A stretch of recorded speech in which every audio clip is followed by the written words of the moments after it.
On va parler cette semaine encore un petit peu la suite. J'ai plus approfondi un petit peu ce qu'on avait parlé il y a 2 semaines, 3 semaines. On va parler de l'élection. Maintenant, ce qu'on va se dire à travers l'élection, c'est que l'homme est responsable à 100% de son salut, dans le sens de croire, mais c'est aussi 100% la volonté de Dieu. Donc, on va essayer d'expliquer ça. C'est pas évident. Quand on regarde les Écritures, il y a des textes qui semblent contradictoires. Donc, il faut les mettre en perspective pour mieux comprendre les choses. Premièrement, la chose la plus importante à comprendre, mais beaucoup ne se rendront pas là, c'est qu'on est des pécheurs perdus. La part des gens disent qu'ils sont pas si pires. On a une vie pas si pire, pas si mal. Puis même nous autres, quand on voit des gens, on se dit, ben, écoutez, quand je parle aux personnes âgées, je me sens un petit peu mal de leur dire qu'ils sont pécheurs perdus. Mais pourtant, qu'ils soient âgés ou jeunes, on est tous coupables devant Dieu à cause du péché d'Adam et de nos propres fautes qui se sont accumulées au cours des années. Maintenant, c'est sûr que c'est pas nouveau que vous entendez ça à l'Église, mais c'est important de bien le comprendre pour savoir pourquoi on a besoin d'être sauvés. Beaucoup de gens vont perdre, vont manquer la grâce de Dieu pour leur vie. Donc, tous ont péché. Le premier commandement, Matthieu 22, 37 à 39. Et vous allez voir qu'à travers les Écritures, ceux qui ont été sauvés, c'est ceux qui ont reconnu leur état de perdition totale. On va voir des exemples encore ce matin. Mais dans Matthieu 22, 37, il nous dit le premier commandement, tu aimeras le Seigneur ton Dieu de tout ton cœur. Maintenant, si je vous pose une question, quels sont ceux qui ont fait ça toute leur vie, depuis leur naissance? Ça n'existe pas. Quelqu'un qui dit qu'il aime Dieu, on peut dire qu'on a connu Dieu Seigneur, mais de le dire qu'on l'a aimé et qu'on l'a mis devant toute chose, même dans notre vie chrétienne, c'est très rare que quelqu'un peut dire, moi j'ai mis le Seigneur en premier dans toute chose. On peut demander au Seigneur qu'il intervienne, on prie qu'il soit là pour nous autres, mais on a aussi nos vies qui sont différentes. Donc ici, il nous demande le premier commandement, de tout ton cœur, de toute ton âme et de toute ta pensée. Donc ça devient vraiment un commandement extrêmement exigeant que personne ne peut accomplir. C'est pour ça qu'on est des pécheurs. On n'a pas mis Dieu en premier dans notre vie, on ne l'a pas mis sur son trône. On va voir des textes aujourd'hui qui nous montrent comment remettre le Seigneur sur son trône et comment s'abandonner dans ses voies. C'est le premier et le plus grand des commandements. Et voici le second qui lui est semblable, tu aimeras ton prochain comme toi-même. Fait que là, on a encore échoué. Là, on a tous échoué à aimer notre prochain comme nous-mêmes, de prendre soin de notre prochain. Maintenant, la corruption est totale dans ce monde. Quand on amène le salut aux gens, c'est sûr qu'il y a beaucoup de gens qui vont penser qu'ils sont pas si pires. J'ai déjà vécu ça chez nous. J'étais dans ma maison chez nous, puis je parle à quelqu'un, à l'époque, c'était à Rimouski, puis je dis, écoute, tu sais, on est des pécheurs. Oui, c'est sûr qu'on est des pécheurs. Aussitôt que tu rajoutes le mot perdu, il y en a beaucoup qui décrochent. On est pécheurs, mais on n'est pas si pire que ça. Tant que tu n'es pas si pire, tu ne peux pas être sauvé. Ça veut dire que tu n'en as pas besoin vraiment. La journée, tu dis oui, je suis coupable. Puis on fait des scénarios, mais il y a des gens qui ont moins coupables que d'autres, qui ont fait moins de choses que d'autres, mais ils ne sont pas moins coupables devant Dieu. On est tous coupables. Dans Romains chapitre 3, on va regarder le texte aussi, versets 9 à 18. Et là, le Seigneur va inclure dans ce texte-là la culpabilité du monde entier. Il n'y a personne qui peut être sauvé sans reconnaître sa culpabilité. Dans Romains 3, quoi donc sommes-nous plus excellents? Juste te dire une chose ce matin à l'Église, c'est pas parce qu'on est chrétien qu'on est meilleur que les autres. On agit différemment parce que le Saint-Esprit est en train de parler à notre cœur. Parce que notre chair... Écoutez, je vais vous conter une petite histoire. Ma femme, elle ne me l'aimera pas ça, je vous la conte ce matin. Cette semaine, il a fallu que je monte une chaise pour mettre une ampoule. Ma femme avait réparé la chaise, avait mis des clous qui dépassaient. Et moi, je ne les voyais pas parce qu'ils étaient en dessous. J'ai mis les 2 pieds sur les clous de la chaise. Mais moi, je peux plus sauter. Je suis trop gros pour sauter. Ça m'a pris du temps avant de débarquer. Et quand j'ai débarqué, là, j'étais enragé en ciboulot, puis il m'est venu un blasphème dans ma tête. Hey, j'ai dit, écoute, je pensais que c'était réglé, cette histoire-là. Ça m'a dit, ciboulot, elle était pas là, elle était chanceuse, j'aurais sacré une volée en plus. Non, mais... Hey, ça m'a passé les talons, puis le soir, elle m'a soigné quand même. Là. Elle dit, t'as tous les talons rouges, quoi t'as fait là? Puis j'ai remarqué sa chaise que t'avais réparée. À force que ça... Mais ça nous montre encore une fois, Parce que le danger du chrétien, c'est de penser qu'on a amélioré notre vie parce qu'on agit différemment. Mais quand vous agissez différemment, n'oubliez jamais que c'est le Seigneur. Pour pas penser qu'un jour, nous autres, on est devenu quelqu'un. Puis quand vous voyez les autres, si vous avez ce sentiment-là d'être meilleur que les autres, vous ne pouvez pas leur témoigner l'Évangile parce que vous êtes bon, vous. Mais si vous êtes là, c'est à cause de la grâce de Dieu. Donc, il dit quoi donc? Ça non plus. Je confesse beaucoup de choses ce matin. Ça fait longtemps que je n'étais pas venu, mais. Et que ma femme m'a pardonné déjà. Car nous avons déjà prouvé que tous Juifs et Grecs sont sous l'empire du péché. Selon qu'il est écrit, il n'y a pas de juste, pas même un seul. Il n'y a pas de juste, pas même un seul. Personne n'est bon devant Dieu. Gardez ça vraiment à l'esprit. Nul n'est intelligent. Là, on va dire, regardez, le Seigneur va dire, regardez, j'ai choisi des choses folles de ce monde, mais nul n'est intelligent, nul ne cherche Dieu, tous sont égarés, tous sont pervertis. Il n'en est aucun qui fasse le bien, pas même un seul. C'est sûr que ça peut frustrer des gens qui font une vie pas si pire, en disant, moi, là, je suis pas là-dedans. Mais Seigneur, quand il dit tous, il dit tous. Donc, c'est vraiment son message. Leur gosier est un sépulcre couvert. On a tendance aussi à parler médisance, calomnie, ça sort vite de nos bouches. Puis après, on dit, on va demander pardon au Seigneur après, mais on le dit avant. Mais c'est pas comme ça. C'est vraiment qu'on est pris sous l'emprise du péché. Paul va dire, je veux faire le bien, c'est le mal qui s'attache à moi. Je fais pas le bien que je voudrais faire, puis je fais le mal que je voudrais pas faire. Ils se servent de leur langue pour tromper, ils sont sous leurs lèvres un venin d'aspic. Leur bouche est pleine de malédictions et d'amertume. Ils ont les pieds légers pour répandre le sang. La destruction et le malheur sont sur leur route. Ils ne connaissent pas le chemin de la paix. La crainte de Dieu n'est pas devant leurs yeux. Aujourd'hui, s'il y a de quoi qui existe pas dans le monde, c'est qu'ils n'ont plus la crainte de Dieu. L'abandon des mœurs, les transgenres qui vont enseigner dans des écoles, l'abandon de la moralité, il n'y a plus de crainte. Même on est vu comme ridicule quand on prend position sur des choses, mais pourtant le Seigneur nous dit que la crainte de Dieu, c'est le commencement de la sagesse. La crainte de Dieu, de savoir qu'un jour, on va rencontrer le Seigneur, c'est la chose la plus importante. Donc, on doit se préparer à la rencontre. Prépare-toi à la rencontre de ton Dieu. Dans Sauvé par la grâce au moyen de la foi, Éphésiens 2, 8 et 9. Donc, on va regarder encore ce texte-là parce que on peut penser à un moment donné qu'on a un certain mérite par rapport à notre salut. Moi, j'ai cru. Moi, j'ai dit oui au Seigneur. Écoutez, pendant toute ma vie de jeunesse, jusqu'à l'âge de 15 ans, ça fait pas une vie longue, là, peut-être de 6 à 15 ans, j'étais un gars extrêmement religieux. Pas juste un peu, beaucoup religieux. Une corde pour prier autour de moi, cordigère. Ma mère était de tiers ordre. À 10, 11 ans, je faisais des quarantaines de messes en ligne. Je faisais des neuvaines régulièrement. Puis je pensais que j'aimais le Seigneur, mais je ne pouvais pas aller vers Dieu. C'est lui qu'il fallait qu'il vienne vers moi. Puis moi, j'essayais quand même. J'ai même sorti vite une fois de la maison, puis il y avait un chat qui suivait. J'ai fermé la porte sans regarder. Tuer le chat. J'allais à la messe, puis dans ce temps-là, on ne mangeait pas avant. On n'avait pas le droit de manger avant d'aller à l'église pour la communion. Je perdais connaissance dans l'église, il me sortait, puis après ça, il allait faire la communion pour les autres. Mais j'avais comme une soif de Dieu, mais qui n'était pas réelle, parce qu'il fallait que j'attende que lui m'appelle. Et quand c'était intervenu, je peux parler peut-être de mon témoignage, quand je suis allé à l'église, pas à l'église, mais à Saint-Valentin, la plupart vous connaissez mon histoire, je suis allé pour rire des croyants. J'étais devenu rebelle à Dieu de cette façon-là, au point que j'en voulais même au Seigneur à cause que mon frère était décédé. Et beaucoup de gens en veulent à Dieu à cause de ce qu'ils ont vécu ou de leur expérience de vie. Là, on en veut. Ça finit toujours que c'est contre le Seigneur. Et puis, on m'a partagé leur foi et j'avais aucun désir de rencontrer le Seigneur. Juste vous montrer que c'est un miracle. Et le dimanche, quand j'étais allé à l'église, j'avais juste un désir. C'est que Dieu vienne dans ma vie.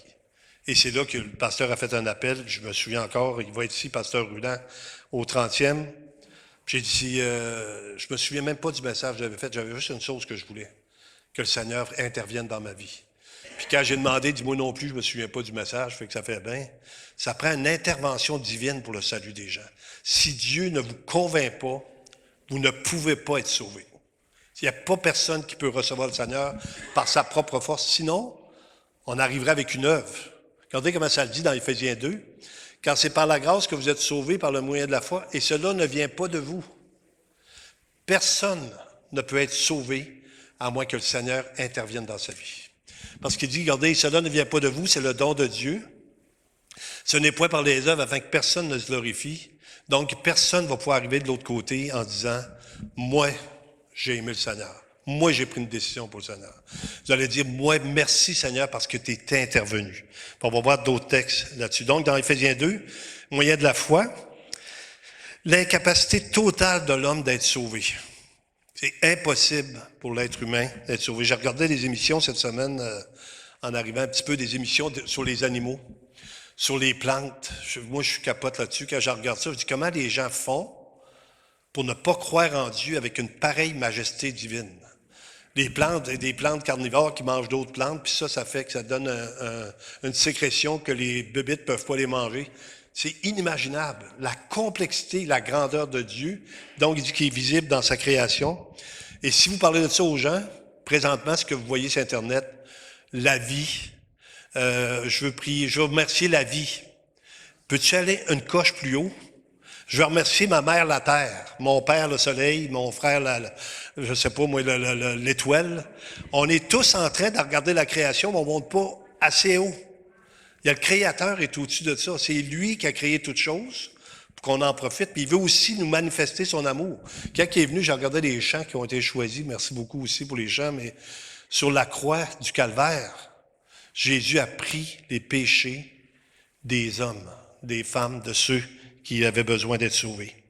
Dans 1 Corinthiens 2,14, mais l'homme animal ne reçoit pas les choses de l'Esprit de Dieu, car elles sont une folie pour lui, et il ne peut le connaître parce que c'est spirituellement qu'il en juge. L'autre texte peut dire l'homme naturel. Impossible pour un être humain, parce que savez-vous pourquoi on ne peut pas connaître le Seigneur par notre homme naturel? Parce qu'on est mort.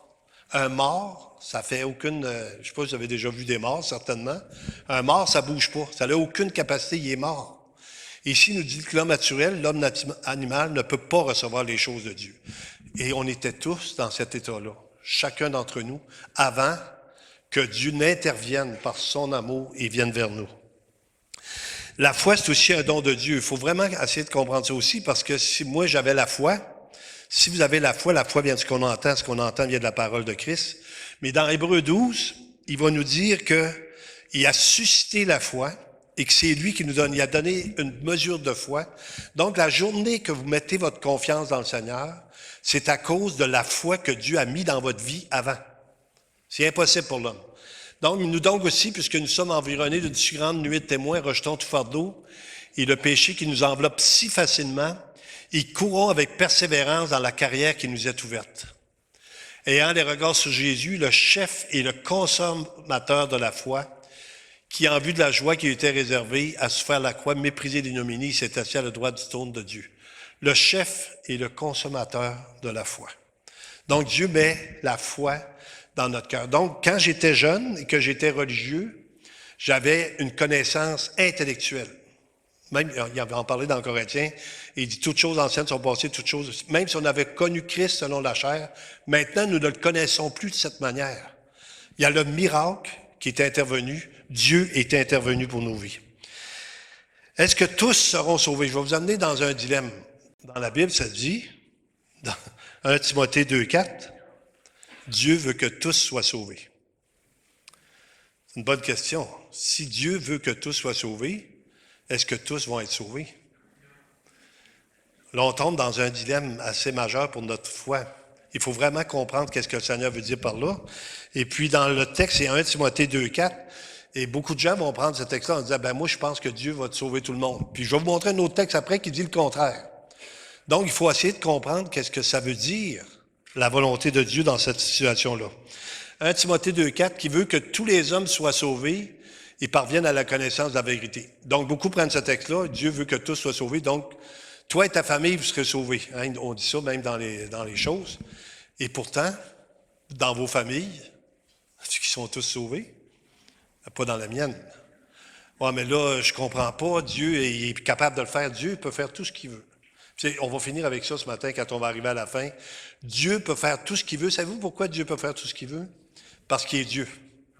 Et vous ne serez jamais capable d'expliquer Dieu, chacun d'entre nous. C'est impossible. La journée que vous allez comprendre Dieu, puis que vous allez comprendre comment ça fonctionne, vous allez être plus grand que lui. Et là, c'est vraiment un échec total. Beaucoup de religions le font, hein, qui essaient de dire, ben Dieu dit, c'est comme ça que ça marche, c'est comme ça que ça marche. Mais dans le christianisme réel, on est en soumission envers Dieu et on accepte sa volonté, même si nous autres, on pense que ça peut être injuste. Parce que notre justice n'est pas celle de Dieu. Dans Matthieu, chapitre 7, versets 13 et 14, « Entrez par la porte étroite, car large est la porte, spacieux chemin qui mène à la perdition. Il y en a beaucoup qui entrent par là. » Verset 14, « Mais étroite est la porte, resserré chemin qui mène à la vie, il y en a peu qui le trouvent. » Fait que tous soient sauvés, puis ici, il dit, il y en a peu qui le trouvent. Si ce serait que tous soient sauvés, ce matin, on ferait 10 cultes à Montjoly de 400 personnes pour que toute la population vienne. Pourtant, il y a juste ceux que Dieu a choisis qui viennent. On va regarder beaucoup de textes là-dessus encore ce matin. Savez-vous pourquoi je fais ça? C'est pour qu'on puisse avoir une assurance et une reconnaissance telle envers Dieu que puis après ça, écoutez, de croire que Dieu nous a choisis, selon les Écritures, ça donne un zèle majeur. Ça veut dire que moi, je ne connais pas les gens et que je dois leur partager ma foi. Groden a essayé d'expliquer ça un petit peu. Dieu appelle chacun à se repentir et à venir à Christ pour être sauvé, mais il ne lève pas le voile sur les décrets de Dieu concernant ceux qui seraient sauvés. Donc, c'est comme ça qu'on peut essayer de comprendre. Ça va être 100% la responsabilité de l'homme. Personne ne va pouvoir arriver devant le Seigneur et dire, moi, je n'ai pas été choisi. Les gens vont dire, moi, j'ai refusé ta grâce. Ta grâce a été manifestée, ton amour a été manifesté, et la Bible nous dit que toute bouche va être fermée devant le Seigneur. Ils ne pourront pas interpeller le Seigneur ou essayer de s'organiser comme les gens veulent faire. La majorité des gens veulent s'organiser avec le Seigneur. Je m'arrangerai bien avec lui. Moi, quand j'entends ça, je me dis, t'es sûr que tu es à ce niveau-là? Parce que quand tu écoutes Job, qui voulait aller voir le Seigneur, puis il voulait le rencontrer, quand il a eu fini, savez-vous qu'est-ce qu'il dit? Il dit, je me repens. Maintenant, mes yeux t'ont vu. Je parlais de choses au-delà de mon intelligence et de ma capacité. Donc, on se garde une gêne. Il nous dit aussi, nul ne peut venir à moi si le Père ne l'attire, Jean 6, 44. Nul ne peut venir à moi si le Père qui m'a envoyé ne l'attire. Impossible, humainement, d'aller vers le Seigneur, à moins que le Père ne vous attire. Au point tel que quand ça m'est arrivé, puis là, peut-être ma situation est différente. Il y a beaucoup de gens qui ont été à l'école du dimanche, puis qui ont pris une décision à l'école du dimanche, puis qui là, je me souviens pas trop quand j'ai été sauvé.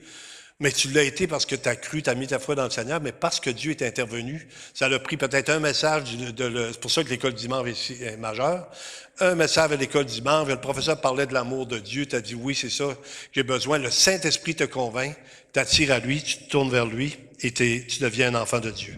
Donc, nul ne peut venir au Père, nul ne peut venir à moi si le Père qui m'a envoyé ne l'attire, et je le ressusciterai au dernier jour. Nous, on est dans une grâce exceptionnelle. On est dans quelque chose d'unique. Voyez quel amour le Père nous a témoigné. Hein? On est des enfants de Dieu. Écoutez, je parlais ce matin à nos personnes là-bas, puis je voyais des gens dans le corridor qui n'osent pas rentrer, mais qui veulent écouter. C'est moins gênant de ce côté-là de la porte que de ce côté-là. Puis je me disais, Seigneur, ils ne peuvent pas être sauvés à moins que tu les attires à leur tour. Comme de la même manière que les autres vont parler de leur foi dans le Seigneur. Deuxièmement, perdu, amour de ceux que tu m'as donnés. Le Seigneur va perdre aucun de ceux qui ont été donnés. Je veux regarder le texte, Jean 18, 9. Je trouve ça intéressant parce que ceux que le Père donne au Fils sont sauvés éternellement, personne ne peut être perdu. Là, on tombe dans un autre aspect, la sécurité éternelle. Je ne peux pas perdre mon salut. Pourquoi? Parce que je ne le méritais pas. Christ est mort à ma place. Il m'a appelé, maintenant je suis un enfant de Dieu. Je peux perdre des récompenses. Je peux vivre des conséquences d'une mauvaise façon si j'agis mal. Mais je ne pourrai jamais perdre le don de Dieu parce que ça ne vient pas de moi. C'est un don que Dieu m'a fait. Moi, je tombe en louange tout le temps. Quand je pense à ça, je me dis, moi, je ne m'aurais pas choisi. Hein? Honnêtement, là, je comprends pas que Dieu m'ait choisi, puis je ne pose même pas la question. C'est sûr qu'il ne me donnera pas la réponse non plus. Il a décidé de toute éternité, on va voir des textes, que j'allais devenir un enfant de Dieu. Il dit cela afin que s'accomplit la parole qu'il avait dite, je n'ai perdu aucun de ceux que tu m'as donnés. C'est le Père qui donne, c'est le Fils qui les sauve, et ceux qui sont donnés ne peuvent pas être perdus. Tu ne peux pas retourner, tu ne peux pas être perdu à cause que Christ a payé à ta place. Quand on étudie les Écritures, j'ai fait quand même plusieurs études, il y a une règle d'herméneutique ça c'est vraiment l'interprétation des Écritures, le mot herméneutique. Toujours prendre les textes clairs pour éclairer les textes obscurs. Tu ne prends jamais un texte obscur, comme vous arrivez à un moment donné dans l'Hébreu, il est impossible que celui qui était une fois éclairé. Là, on arrive dans quelque chose, ça ne doit pas vouloir dire ça, parce que dans Jean 10, il dit qu'il n'a perdu aucun de ceux qui avaient été donnés. Le Père est plus grand que moi, personne ne peut les ravir de ma main. Donc ici, il doit y avoir quelque chose qui signifie autre chose. Et puis, à force d'étudier Hébreu, on a pu voir qu'il va y avoir la mort physique plus rapidement pour ceux qui décident d'abandonner. Et il peut y avoir aussi la perte de récompense. Donc, là, on tombe dans une façon d'être. Mais si on arrive avec le texte que tous, il veut que tous soient sauvés, là, on tombe avec vraiment un problème majeur dans notre cerveau, parce que c'est pas ça qu'on voit. C'est pas ça nulle part dans le monde. Présentement, ce qu'on peut voir, c'est la corruption du monde n'a jamais été aussi haute, ça n'a jamais été aussi pire. Écoutez la télévision, moi, je dis écouter la télévision, puis la semaine passée, je vous disais, il y a 2 semaines, de ne pas écouter la télévision. Mais il y a tellement de folie à la TV présentement. Écoutez, c'est l'abandon des mœurs totalement. Ce matin, je m'emmenais, je regarde, j'écoute 96.5, Clermont-de-Chêne, je passe à l'autre poste, 89.1. Et là, il est en train de célébrer la destruction de la famille telle qu'on l'a connue. Un père, une mère, des enfants, une famille. Il dit, on n'a plus besoin de parler de ça, ça n'existe plus maintenant. On a trouvé d'autres genres de situations, ce qu'on peut s'organiser. Il va y avoir 3 pères, 3 mères, on va tomber avec de la folie. Et là, on veut que nous, en tant que croyants, on devienne des adeptes de la nouvelle religion, qui est d'accepter toutes choses. Le Seigneur, il dit, ne prenez point part aux œuvres infructueuses des ténèbres, mais plutôt condamnez-les. Éventuellement, attendez-vous à ça, il va arriver des gens, ça arrive déjà dans des églises, des gens qui vont venir voir ce qu'on prêche, ce qu'on dit, pour essayer de nous prendre en erreur. Mais tant et aussi longtemps qu'on est sur la parole de Dieu, on ne sera pas pris en erreur, mais il va y avoir des gens qui vont nous condamner d'être des fondamentalistes, des gens qui n'ont pas d'ouverture d'esprit. Mais l'esprit, c'est le Seigneur. Moi, ce que Dieu dit, ça va être correct. Ce que Dieu dit pas, je n'embarquerai pas dans le jeu. Toujours prendre les textes clairs pour éclairer les textes obscurs. Deutéronome 17, versets 6 à 8. Et ça, normalement, le peuple d'Israël n'aurait jamais dû se vanter qu'il était le peuple de Dieu. De penser qu'il était meilleur. Hein? On est fils d'Abraham. Quand ils ont été choisis, regardez qu'est-ce qu'il dit. Car tu es un peuple saint pour l'Éternel ton Dieu t'a choisi pour que tu fusses un peuple qui lui appartient entre tous les peuples qui sont sur la face de la terre. Ce n'est point parce que vous passez en nombre tous les peuples que l'Éternel s'est attaché à vous et qu'il vous a choisi, car vous êtes le moindre de tous les peuples. Ça fait bien pour nous autres, ça aussi, hein? C'est pas parce que vous avez choisi parce que vous étiez fin, vous étiez les derniers de la gang. Moi, j'étais le mouton noir de ma famille. Ma mère a du repos depuis 39 ans, mais avant ça, je la faisais suer. Elle ne savait jamais quand j'avais arrivé. Je vais juste compter une petite histoire, tandis qu'on est en famille, même si ça va à la télévision. À un moment donné, je pars avec ma moto. J'aimais beaucoup faire de la moto. Je me promène dans le village. Pas de casse. Les polices arrivent. Ils allument la chose. Puis je décolle. Je perds le contrôle. Je décolle, je monte à 125, 130 000 à l'heure dans la route de Saint-Gabriel. Saute dans le champ, les polices sautent dans le champ derrière de moi, des champs de labour, vire sur le bord, vire dans le village. Puis là, j'arrive chez nous, je rentre dans le garage. Je dis à maman, barre les portes, les polices s'en viennent. Bien, les polices s'en viennent, as-tu tué quelqu'un, là? Non, j'avais pas de casque quand j'ai fait du bicycle. Ça avait aucun bon sens. Puis là, je me dis, écoute, ma mère qui vit ça, fait que là, elle me met un gilet sur le dos pour pas me faire reconnaître pour retourner à l'hôtel. Et le lendemain, les gens viennent chez nous, les policiers, ils disent conduite dangereuse, délit de fuite, T'as pas tempéré pour quand on a essayé de t'arrêter. T'as passé le stop. J'avais 1200 pièces d'amende, plus de licence. Il dit, si tu l'avoues, on te fait une faveur. Ben, c'est sûr que c'est moi, tout le monde me connaît. Il dit, as-tu pensé l'exemple que tu as donné dans le village? Tu es propriétaire d'un bar, puis tu fais une affaire de fou de même. Et j'ai dû demander pardon aux policiers, demander pardon à ma mère aussi, mais c'est pas de repos. C'est un gars comme ça que Dieu a choisi. Un fou raide. Et ça a pris vraiment la grâce de Dieu. Je regarde aujourd'hui. Je me dis, comment je peux être là en avant, prêcher l'Évangile avec l'arrière-plan que j'avais? Et là, je me dis, Seigneur, si ce n'était pas de ta grâce, je ne serais pas là, c'est sûr. Et toutes les fois que Dieu a préservé ma vie. Si vous me gardez comme pasteur après cette réunion-là, ça va être correct. Hein, Ésaïe 44, versets 1 et 2. Ésaïe 44.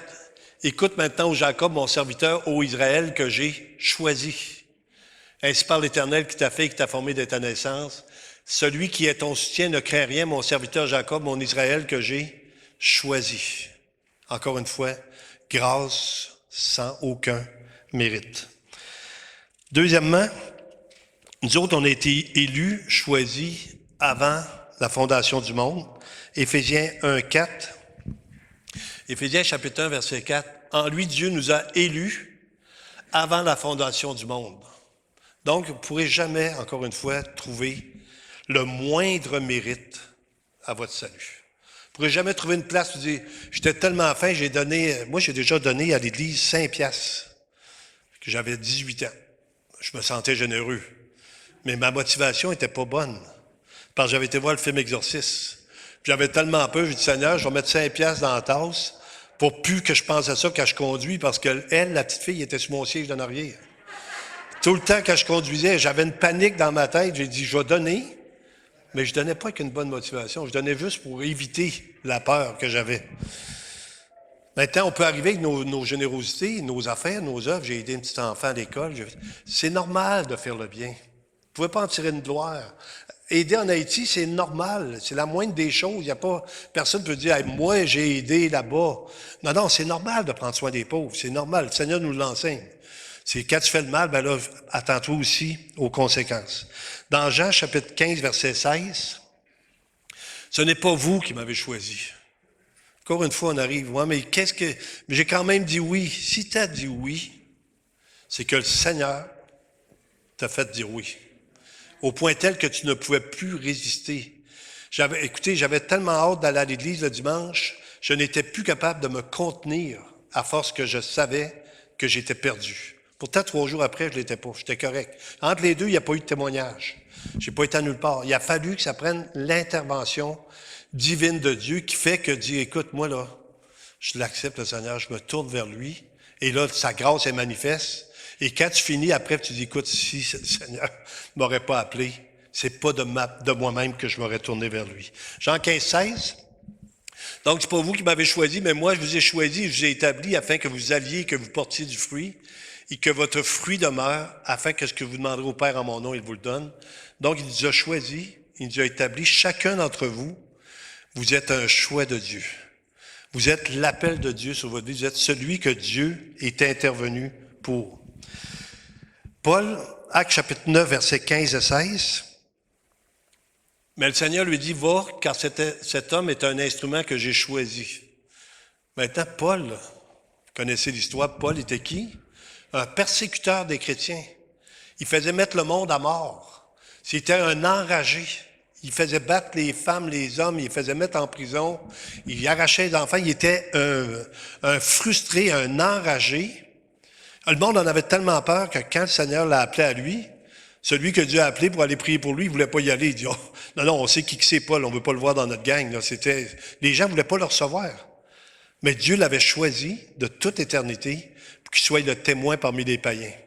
Et quand Paul va en parler dans Timothée, il va juste rendre grâce à Dieu. Et moi qui n'étais pas digne, le Seigneur a décidé de m'arracher pour que je devienne un témoin. Le Seigneur lui dit, va, car cet homme est un instrument que j'ai choisi pour porter mon nom devant les nations, devant les rois et devant les fils d'Israël. Dans d'autres endroits dans les Écritures, on voit que le salut est annoncé, puis on le fait le dimanche à l'Église, on annonce le salut. La semaine passée, par la grâce de Dieu, on a vu 2 nouvelles personnes qui se sont converties à Rivière-du-Loup. J'ai arrêté en revenant. Fait le culte, 2 nouvelles personnes, les deux, oui, on veut Jésus. Je capotais, je dis, c'est-tu incroyable? Ça, c'est encore une fois une intervention divine pour ces personnes-là. Parce que ça ne veut pas dire que la semaine d'avant, il voulait le Seigneur. Mais là, il était là pour ça, puis c'était béni. On a changé le message pour pouvoir parler au cœur des gens, sachant que Dieu connaît les siens et qu'il va intervenir dans leur vie. Dans Actes chapitre 13, 48, les païens se réjouissaient en entendant cela, ils glorifiaient la parole du Seigneur, et tous ceux qui étaient destinés à la vie éternelle crurent. Tout le monde entend l'Évangile, ceux qui sont destinés à la vie éternelle y croient. On ne sait pas qui, on ne sait pas quand, on ne sait pas comment Dieu va le faire, mais ceux qui sont destinés à la vie éternelle crurent. Regardez aussi l'histoire de Lydia, Actes chapitre 16, versets 14-15. L'une d'elles, nommée Lydie, marchande de poupes de la ville de Thyatire, était une femme craignant Dieu et elle écoutait. Le Seigneur lui ouvrit le cœur. Ça ne dit pas qu'il a ouvert le cœur à tout le monde, mais il a ouvert son cœur à elle pour qu'elle fût attentive à ce que disait Paul. Donc, Lydie avait été choisie pour la vie éternelle. Dans Romains chapitre 10, il me reste 2 textes à vous partager. Dans Romains chapitre 10, Romains chapitre 9, versets 10 à 16. C'est un texte qui est difficile. Parce que on est des êtres humains, on n'est pas au niveau du Seigneur et nous, on a notre façon de voir les choses. Et c'est pour ça qu'on a une justice en nous aussi. Hein? On a de la justice, on est frustré contre certains événements. Et s'il y a une petite fille qui se fait battre chez eux par son père puis qu'elle meurt, notre justice va toute réclamer justice parce que c'est un crime terrible. On voit ça régulièrement à la télévision. Le gars qui avait tué ses enfants à coups de couteau, notre justice, parce qu'on est créé à l'image de Dieu.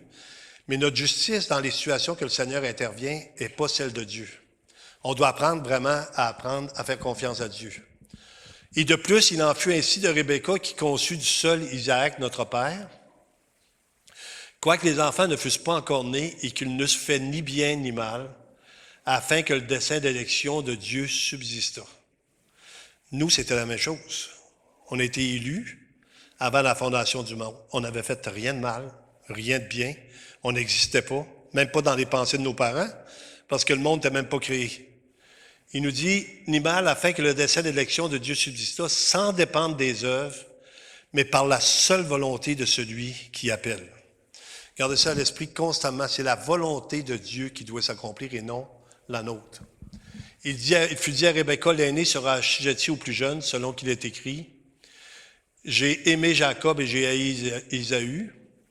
Que dirons-nous donc? Y a-t-il en Dieu de l'injustice? » Mais quand vous regardez ça, dans notre cœur d'être humain, c'est pas juste. Trouvez-vous ça juste? Et je me pose la question, moi aussi. Moi, je trouve pas ça juste, mais pourtant, Dieu, il va prendre sa place, son autorité. La même chose pour nous autres. C'est pas juste qu'on soit sauvé. On mérite pas d'être sauvé. On est-tu content de l'être? En tout cas, moi, je suis vraiment content. Regardez le pasteur Pierre Vériquet m'a emmené parler là-dessus, il dit, hey, moi, je suis tellement content. Si vous n'êtes pas content, organisez-vous, mais moi, je rends gloire à Dieu qu'un jour, il est intervenu. Que dirons-nous donc? Y a-t-il en Dieu de l'injustice? Loin de là. On peut se poser des questions pour les peuples. Le pasteur Luc avait prêché en Haïti. Pourquoi nous et pas eux? Pourquoi nous autres, on est dans un pays d'abondance comme le nôtre? Pourquoi est-ce qu'on a des salaires pour qu'on peut faire vivre nos familles aisément, pendant que d'autres crèvent littéralement? Il y en a qui naissent dans des pays de guerre depuis leur enfance, sont poignés dans la guerre. Les enfants soldats, 7, 8, 9 ans, 10 ans, ils sont commencés à combattre. C'est difficile. On tombe dans des choses difficiles. Et la seule façon que moi, je peux m'en sortir, c'est de faire confiance à Dieu, que Dieu est bon, il connaît toutes choses, et c'est lui qui le bosse. Je n'ai plus à être son boss, il devient mon boss. Beaucoup d'églises vont interpeller Dieu pour qu'il fasse leur volonté. Beaucoup d'églises vont prier, Seigneur, il faut que tu le guérisses. D'autres, on a prié pour Serge. On est content qu'il soit guéri. On dit, Seigneur, que ta volonté soit faite. Et Dieu l'a fait. Il l'a guéri parce que c'était sa volonté aussi. Qu'il puisse être là avec nous ce matin, se réjouir avec le Seigneur. Et parmi nous, il y en a l'année prochaine, il va peut-être avoir des gens qui vont être partis. Ça va avoir été la volonté de Dieu aussi. Car il dit à Moïse, je ferai miséricorde à qui je fais miséricorde. Quelqu'un avait déjà amené l'illustration, je pense que j'en ai déjà parlé. On est tous perdus. On est tous rebelles à Dieu. On l'a vu, tous sont corrompus. Mais Dieu, dans son amour, il va en chercher quelques-uns. Il les arrache de l'enfer, puis ils amène dans le royaume du Fils de son amour. Mais il y en a qui laissent aller. Leur état est déjà est décidé. Ils veulent rien savoir. Parce que les gens, comme je disais tantôt, ils vont avoir la bouche fermée. Ils ne pourront pas dire, moi, j'ai pas eu ma chance. Ils vont avoir été interpellés. Ils vont avoir refusé volontairement 100% la volonté de l'homme, 100% la volonté de Dieu. L'homme veut rien savoir de Dieu et Dieu décide d'en sauver quelques-uns. Car il dit à Moïse, je ferai miséricorde à qui je fais miséricorde et j'aurai compassion de qui j'ai compassion. Ainsi donc, cela ne dépend ni de celui qui veut, ni de celui qui court, mais de Dieu qui fait miséricorde. Ouais, c'est ça. Je pensais qu'il y avait un autre verset après, mais ça arrête là. Tout dépend de Dieu qui fait miséricorde. Le dernier texte, c'est Zachée, chapitre 19, Luc 19, 1 à 10.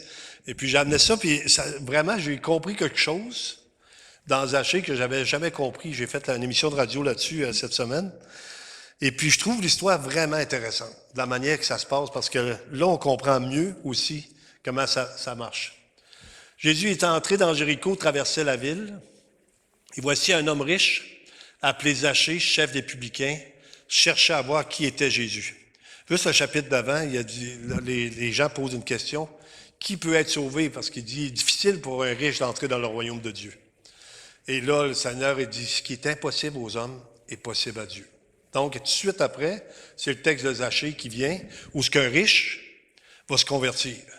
Mais il va se convertir à la manière de Dieu, pas à la manière qu'on pense nous autres, comment on devrait se tourner vers lui. Mais il ne pouvait y parvenir à cause de la foule, car il était de petite taille, donc certainement un collecteur d'impôts, un juif qui collecte l'impôt pour les Romains, puis que là, il est dans la foule, c'est sûr qu'il doit y avoir tous les plus grands qui se mettent en avant pour qu'ils ne voient rien. Voulant dire, toi, tu nous as assez fait tuer avec ton collectage d'impôts, on ne te donne pas de chance. Mais lui, il est déterminé. Il doit voir que Dieu l'appelle, parce que c'est à cause de l'appel de Dieu qu'on se convertit. Il courut en avant et monta sur un sycomore pour le voir parce qu'il devait passer par là. Lui, il avait certainement entendu dire que Jésus ne faisait exception de personne, que Jésus aimait les gens tels qu'ils étaient, que Jésus donnait de l'amour à la prostituée comme il en donnait au voleur, à l'autre. Il faisait le tour. Il avait entendu dire qu'il pouvait connaître le Seigneur qui allait venir vers lui. Regardez ce que ça dit. Lorsque Jésus fut arrivé à cet endroit, il leva les yeux et dit, Zachée, hâte-toi de descendre, car il faut que je demeure aujourd'hui dans ta maison. Puis c'est ce texte-là c'est pas Zachée qui va trouver le Seigneur, c'est le Seigneur qui s'en va dans la maison de Zachée. C'est lui qui est descendu vers nous. Vous ne pourrez jamais avoir accès à Dieu par vos propres efforts. Notre façon de rencontrer Dieu, c'est par l'intermédiaire de Jésus-Christ. On demande au Seigneur, Seigneur, j'aimerais ça. Dieu est intervenu, il va vers Zachée, il s'en va rester dans sa maison. Et encore une fois, sans se soucier de ce que les autres pensent. Parce que c'est facile de se soucier de ce que les autres pensent. On ne peut pas faire rien si on dit, ah, écoute, il y a des gens qui ne stationneraient pas leur voiture ici parce que ce que les autres vont penser. Hein, on sait comment ça peut être la pression humaine. Le Seigneur n'a aucune pression humaine. Il fait la volonté de son Père. Son Père, c'est lui qui a donné cet enfant-là, qui est Zachée. Hein? Nul ne peut venir à moins que le Père ne l'attire. Le Père l'attire, il l'envoie vers Jésus. Jésus dit, il faut demander chez vous. Lui, il connaît la volonté de son Père. Et là, il s'en va chez eux, Zachée sur la tête descendre, et l'a reçu avec joie. Et regardez la pression humaine. Voyant cela, tous murmuraient. Ils disaient, il est allé loger chez un homme pécheur. Jésus est venu pour qui? Pour les pécheurs. Et il ne se laissera pas influencer, même au point que dans les Écritures, on va nous dire que Jésus, c'était un mangeur, puis un buveur, puis un ami des gens de mauvaise vie. Il l'accusait d'être un mangeur, puis un buveur, un glouton qui se tenait avec les pécheurs. Mais Jésus dit que ça a été justifié par ses œuvres, il est venu pour nous sauver. Donc, chacun d'entre nous, on méritait la mort. On n'a personne qui peut dire, moi, je n'étais pas si pire, puis le Seigneur, il a vraiment été gâté quand j'ai dit oui, là. J'ai fait une faveur. Ne faites pas de faveur au Seigneur. Le Seigneur vous fait une faveur. Et quand on le comprend, on devient encore plus zélé pour dire, moi, je ne les connais pas, mais Seigneur, toi, tu les connais. Et on ne sait jamais. Tu sais, je compte souvent l'histoire de ma sœur. À l'extrémité, à la fin de sa vie, Sylvie a dit oui à Jésus. C'est incroyable parce que quelques années avant, elle riait de ça, elle aussi comme les autres. Fait que je sais pas, moi, je savais pas si elle allait se convertir ou pas. Mais à la fin de sa vie, pendant que les gens essayent de l'amener dans des pensées positives, puis que tu es capable, tu es fort, elle dit, j'aimerais ça entendre parler de Jésus. On en parle. Sa vie, écoutez, Denis est témoin, puis avec Clermont aussi, qui sont venus sur la Côte-Nord. On a eu un témoignage, ils ne l'ont pas vu pendant qu'elle était vivante, mais ils sont venus m'accompagner quand on est allé au décès. Et puis, on a vu, moi j'ai vu une femme littéralement transformée parce que Dieu l'a appelée, Dieu l'a choisi. Et puis là, elle voulait que toutes les autres le connaissent. C'était devenu une obsession dans 2 jours. Fait que là, elle a pris pour son ex-mari, elle a pris pour son nouveau conjoint, puis elle a dit, dites-leur de se préparer. Encore aujourd'hui, on a le même message.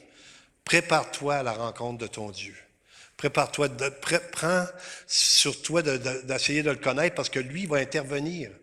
Il te choisit, il va descendre vers toi et il va t'accorder la vie. Zachée se tenant devant le Seigneur puis garder une réelle conversion va amener un changement de vie. Si vous dites, moi, je me suis converti, mais ça n'a rien changé dans ma vie, se pose des questions parce qu'il y a des choses qui doivent changer. Larry, il ne fait pas le même job. Hein? Tu as changé, tu es rendu bûcheron maintenant. Tu travailles dans le domaine. J'ai rencontré ton boss cette semaine qui travaillait là-bas. J'ai pu parler de toi en plus.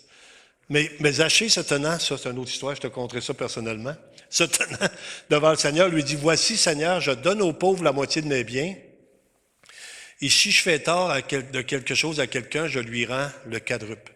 Ça, c'était la loi qui était écrite. Il dit, je vais maintenant obéir à cette loi-là. Aussitôt que le Seigneur intervient, sa vie change, il devient généreux envers les autres.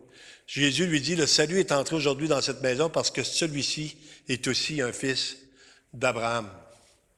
Souvenez-vous, le peuple de Dieu a été choisi et lui aussi, c'en est un qui a été choisi, Zachée. On va terminer en prière. Seigneur Dieu éternel, on veut te remercier encore une fois pour ton amour, Seigneur. C'est trop grand pour qu'on puisse le comprendre. Dieu fait homme qui vient sur cette terre, qui prend notre place sur cette croix, Seigneur, qui a pris la malédiction afin qu'on ait la vie. Seigneur, qu'on puisse se réjouir sans cesse, qu'on puisse être constamment dans la reconnaissance parce qu'un jour, tu es intervenu. Puis, Seigneur, on veut te remercier aussi pour tous ceux que tu appelles, tous ceux que tu as choisis sur cette terre. On te demande de les amener à toi, de les attirer comme tu l'as fait pour nous, Seigneur, afin qu'ils puissent avoir le don de la vie éternelle. Je te remercie, Père, dans le nom de Jésus. Amen. Que Dieu vous bénisse.